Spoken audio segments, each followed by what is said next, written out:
মৰমৰ বন্ধুবোৰ মই তপন আজি আপোনালোকৰ আগত উপস্থিত হৈ কিছুমান মনৰ ভাৱ ব্যক্ত কৰিবলৈ আগবাঢ়ি আহিছোঁ। আজি আপোনালোকৰ ওচৰত মই সদায় এটা টপিক লৈ আগবাঢ়ি আহোঁ, এটা বিষয় লৈ আগবাঢ়ি আহোঁ, যিটো বিষয়ে আমাৰ জীৱনত ঘটি থকা ঘটনাসমূহৰ এক পৰিঘটনা, যি ঘটনাসমূহত আমি নিজকে নিজৰ জীৱনটো তুষ্ট কৰি পেলাওঁ। গতিকে আমাৰ জীৱনটো এক সুখী আৰু সবলভাৱে জীয়াই থাকিবৰ বাবে আমি কিছুমান এনে কাম কৰিব লাগে, যি কামৰ জৰিয়তে আমাৰ জীৱনটো এক সুখ আৰু শান্তিৰে অতিবাহিত কৰিব।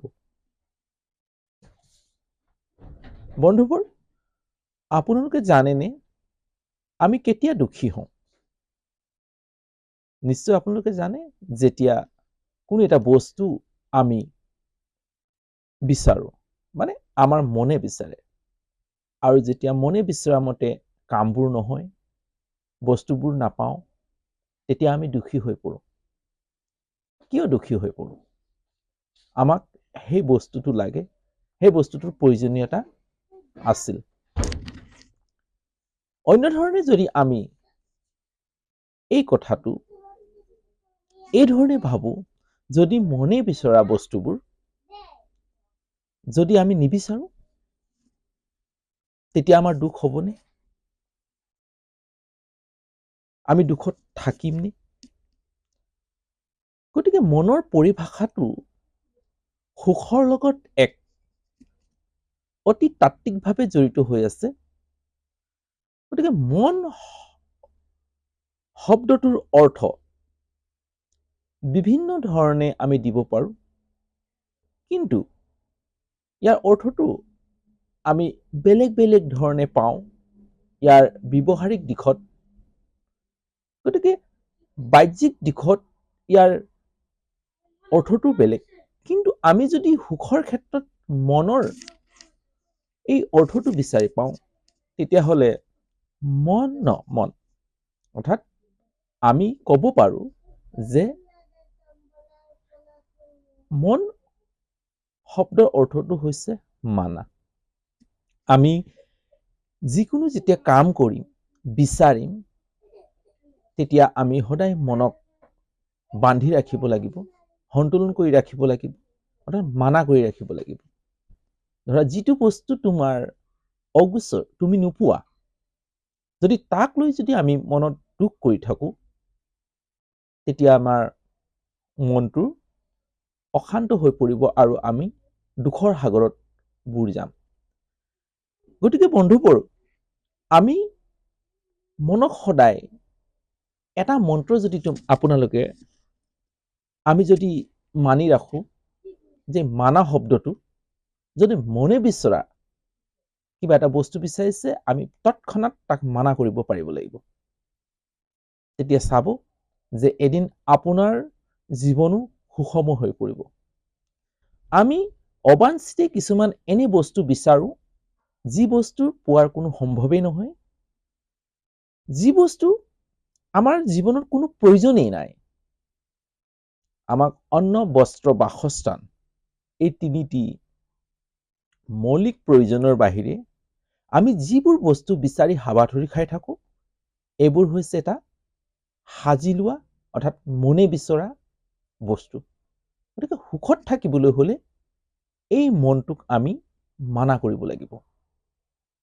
সেইবাবে কৈছোঁ, যদি আপুনি সুখত থাকিব বিচাৰে, শান্তিত থাকিব বিচাৰে, তেতিয়াহ'লে এই মন্ত্ৰটো বান্ধি ল'ব যে আমি কোনো বস্তু এটা বিচৰাৰ আগতে মনে বিচৰাইলে সদায় মানা কৰিব লাগিব। আৰু যদি মানা কৰি যাওঁ, তেতিয়াহ'লে এদিন চাব আমাৰ জীৱনটো সুখময় আৰু শান্তিময় হৈ থাকিব, শান্তিৰে জীয়াই থাকিব পাৰিম। কাৰণ আমি এনে হয়, আমি তুলনা কৰি লওঁ যে আমুকৰ এই বস্তুটো আছে, মোৰো এই বস্তুটো লাগিছিল, আমুকৰ গাড়ী আছে, মোকো গাড়ী লাগিছিল, আমুকৰ ঘৰ হৈছে, মোকো ঘৰ লাগিছিল, আমুকে বিল্ডিং বনাইছে, মই বিল্ডিং বনাব লাগিছিল। এই ধৰণে আমি তুলনা কৰোঁ। তুলনা কোনে কৰে? আমাৰ মনে কৰে, মনে বিচাৰে, আৰু সেই মনে বিচৰা বস্তুবোৰক আমি বিচাৰি বিচাৰি হাবাথুৰি খাই আমাৰ শাৰীৰিক আৰু মানসিক এই দুইটা দিশতে আমি কমজোৰ হৈ পৰোঁ। আমি শাৰীৰিকভাৱে বিভিন্ন ধৰণৰ বেমাৰ আজাৰ লওঁ, আৰু মানসিকভাৱে আমি মেণ্টেলি বহুত প্ৰেছাৰাইজ হওঁ। গতিকে বন্ধুবোৰ, আমি এই মন্ত্ৰটো সদায় নিজৰ জীৱনত মূল মন্ত্ৰ হিচাপে বান্ধি ৰাখিব লাগিব, তেতিয়াহে আমি সুখত থাকিব পাৰিম। মই কোৱা নাই যে আমাৰ মনে ভাত খাব বিচাৰিছে, আমি ভাত নাখাওঁ। আমাৰ মনে কাপোৰ পিন্ধিব বিচাৰিছে, আমি কাপোৰ নিপিন্ধো। মই এই ক'ব বিচাৰিছো যে লাবিলাসৰ জীৱন বিচাৰি যাতে মনে বিচৰা মতে যেতিয়া আমি কাম কৰিব যাওঁ, তেতিয়া আমাৰ জীৱনটো খেলি মেলি লাগে। গতিকে আমি অন্ন, বস্ত্ৰ, বাসস্থান এই তিনিটা মৌলিক প্ৰয়োজন আমাক প্ৰয়োজন হ'বই। গতিকে তাক লৈ মই মনক বাধা দিবলৈ কোৱা নাই। আমি সেইবোৰ বস্তুৰ ক্ষেত্ৰত মনক বান্ধিব কৈছো, বাধা দিব কৈছো, যিটো বস্তু আমাৰ নহলেও চলিব। আমাক আজি স্কৰ্পিঅ গাড়ী নহলেও চলিব, ইন'ভা গাড়ী নহলেও চলিব। আমি এটা সৰু গাড়ীৰে কাম চলাব পাৰিম, বাইকেৰে কাম চলাব পাৰিম। আপোনাৰ বাইকৰ ক্ষমতা নাই, আপুনি চাইকেলেৰে কাম চলাব পাৰে।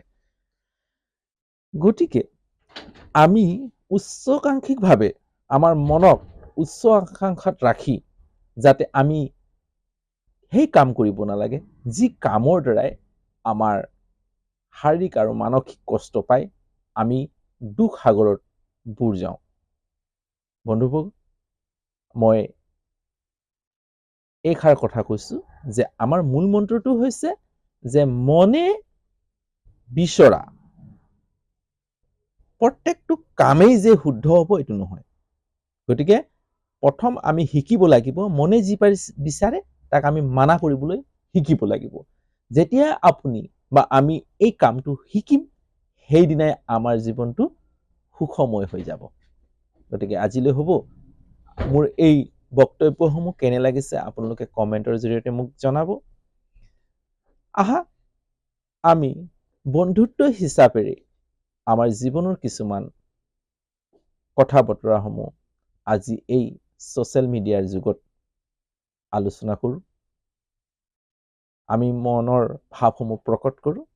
মই মটিভেশ্যন হিচাপত নহয়, যে আমি সামাজিক দায়বদ্ধতা বোলা কিছুমান কথা আছে, আৰু সেই কথাৰে আমাৰ শৰীৰটো যেতিয়া সবল সুস্থ হৈ থাকিব, তেতিয়াহে আমি এক সুস্থ মানসিকতাৰে জীৱনটো পৰিচালনা কৰিব পাৰিম, কাম কৰিব পাৰিম।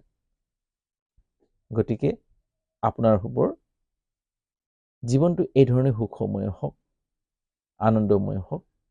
যদি মোৰ এই ভিডিঅ'টো চাই আপোনালোকৰ ভাল লাগিছে যেন অনুভৱ হ'লে, তেতিয়াহ'লে লাইক এটা কৰিব আৰু বন্ধুবৰ্গলৈ শ্বেয়াৰ কৰি দিব, যাতে তেওঁলোকেও ইয়াৰ সহভাগী হয়, আমাৰ সহভাগী হয়। আৰু যদি চেনেলটোত নতুন, তেতিয়াহ'লে চেনেলটো ছাবস্ক্ৰাইব কৰি লওক, যাতে এই ধৰণৰ ভিডিঅ'সমূহ আপোনাৰ ওচৰত পায় আৰু আপোনাৰ মনৰ ভাৱসমূহ মোক কমেণ্টৰ জৰিয়তে জনায়। তাৰে আশাৰে আজিলৈ ইয়াতে ৰাখোঁ। জয় আই অসম, জয় ভাৰত।